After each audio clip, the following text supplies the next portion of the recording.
Iran যুদ্ধের উত্তেজনার মাঝেই ছেলে ডোনাল্ড ট্রাম্প জুনিয়রের বিয়েতে যাবেন কিনা তা নিয়ে রসিকতা করলেন প্রেসিডেন্ট ডোনাল্ড ট্রাম্প। তার ভাষায় বিয়েতে গেলেও সমালোচনা, না গেলেও সমালোচনা। তবে সরকারি সূচি বলছে ট্রাম্পের বাহামাসে যাওয়ার সম্ভাবনা খুবই কম। বিস্তারিত পুরো প্রতিবেদনে।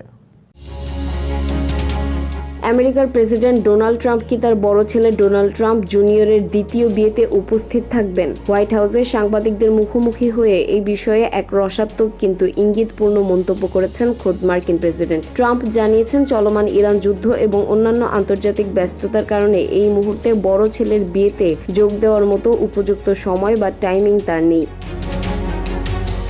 আগামী শনিবার ক্যারিবীয় দ্বীপরাষ্ট্র বাহামাসে ডোনাল্ড ট্রাম্প জুনিয়র এবং তার বাগদত্তা বেটিনা অ্যান্ডারসনের বিয়ের আসর বসার কথা রয়েছে। গত ডিসেম্বরে হোয়াইট হাউসের এক অনুষ্ঠানে ট্রাম্পের উপস্থিতিতেই এই যুগল তাদের বাগদানের ঘোষণা দিয়েছিলেন।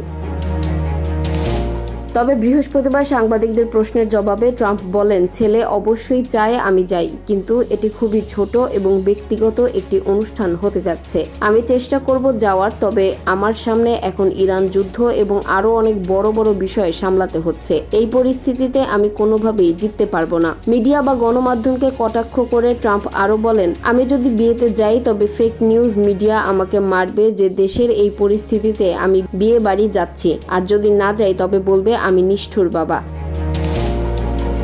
তবে শত ব্যস্ততার মাঝেও নতুন এই দম্পতিকে শুভকামনা জানিয়েছেন ট্রাম্প। উল্লেখ্য, হোয়াইট হাউস থেকে প্রকাশিত ট্রাম্পের আগামী শনিবারের সরকারি শিডিউলে দেখা গেছে তিনি বাহামাস নয় বরং নিউ জার্সির বেডমিনস্টারে অবস্থান করবেন। ফলে ট্রাম্পের এই রাজকীয় বিয়েতে যাওয়ার সম্ভাবনা খুবই ক্ষীণ।